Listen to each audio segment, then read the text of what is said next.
नमस्कार सभी साथियों को। बच्चों, आज हम डिस्कस करेंगे इस वीडियो में आपकी कक्षा 8वीं की विज्ञान की वर्कशीट नंबर 7।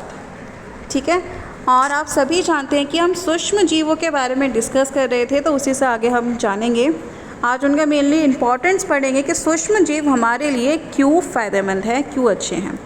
तो बच्चों, जो सूक्ष्म जीव हैं वो हमारे जीवन में बहुत महत्वपूर्ण भूमिका निभाते हैं। इसमें से कुछ ऐसे हैं जो लाभदायक हैं और कुछ जो है हानिकारक। सूक्ष्मजीव खाद्य पदार्थों को बनाने में सहायता करता है, जैसे कि दही, ब्रेड, केक इत्यादि। दही जमाने के लिए हम क्या करते हैं बच्चों, गर्म दूध के अंदर थोड़ी सी दही मिला देते हैं। तो उस थोड़ी सी दही में क्या होता है बच्चों, एक बैक्टीरिया पाया जाता है जिसका नाम क्या होता है, लैक्टोबैसिलस। क्या नाम होता है, लैक्टोबैसिलस नाम का एक जीवाणु होता है जो दूध में जनन करता है और उस दूध की वो दही में बना देता है, उसको परिवर्तित कर देता है। जो जीवाणु हैं वो पनीर जैसे खाद्य पदार्थों को भी बनाने में सहायक है। उसके बाद बच्चों हम नेक्स्ट चीज़ पढ़ेंगे, किण्वन या फिर फर्मेंटेशन।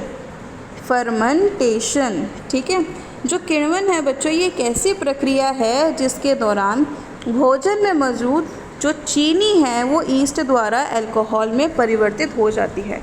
तो इसलिए जब किण्वन की प्रक्रिया करनी होती है, उन सामग्री में हम थोड़ी सी चीनी डालते हैं ताकि जो ईस्ट है वो उस चीनी को अल्कोहल में बदल दे।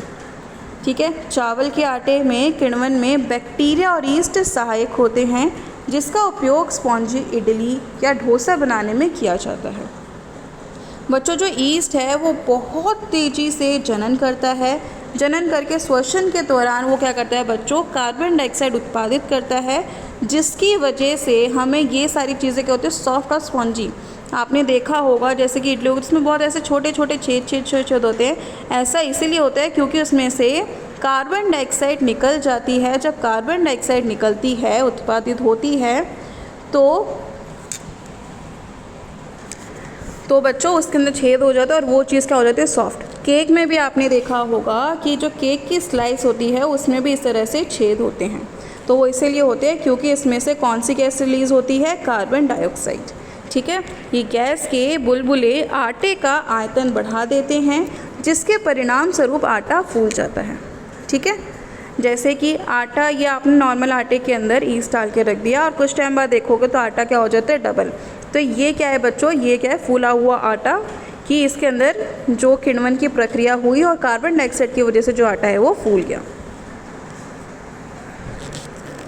बच्चों, जो लुई पॉस्चर है उन्होंने किण्वन की खोज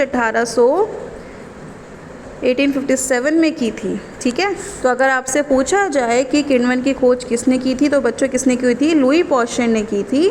किसमें, 1857 में।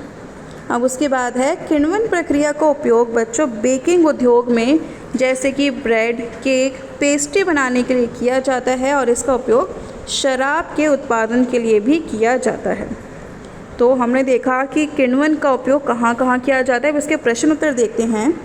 ऐसे खाद्य पदार्थों के उदाहरण दीजिए जो सूक्ष्मजीव की सहायता से बनते हैं। तो बच्चों आप लिख सकते हैं दही, ब्रेड, केक, इडली। ठीक है, और जो जो आपका पिज़्ज़ा के बेस होता है वो भी आपका किण्वन की प्रक्रिया से ही बनाया जाता है, ब्रेड हो गई। नेक्स्ट है, किण्वन प्रक्रिया क्या होती है और किस प्रकार आटे के फूलने में सहायक होती है। तो बच्चों आप लिखेंगे कि यह एक ऐसी प्रक्रिया है जिसके दौरान भोजन में मौजूद चीनी ईस्ट को अल्कोहल में बदल देती है। ठीक है, और ये आटे वाला जो एग्जाम्पल है आप यहाँ से यहाँ तक ये लिख सकते हैं कि उसमें कार्बन डाइऑक्साइड उत्पादित होता है, जो कि गैस बुलबुले आटे का आयतन बढ़ा देता है। चलिए आखिरी क्वेश्चन है, दही कैसे जमता है। दही जमाने के लिए गर्म दूध ही क्यों लिया जाता है। बच्चों, दही जमाने के लिए गर्म दूध इसलिए लिया जाता है क्योंकि जो दही के अंदर बैक्टीरियाज होते हैं वो तभी अपना जनन करेंगे जब उनको एनवायरनमेंट कैसे मिलेगा, थोड़ा निभाया। ओके, तो दही जमाने के लिए गुनगुने दूध में थोड़ा सा दही मिलाते हैं। लैक्टोबैसिलस नामक का जीवाणु दूध में जनन कर उसको दही में परिवर्तित कर देता है। तो ये है बच्चों आज का तीसरा क्वेश्चन, जो कि आखिरी क्वेश्चन था इस वर्कशीट का।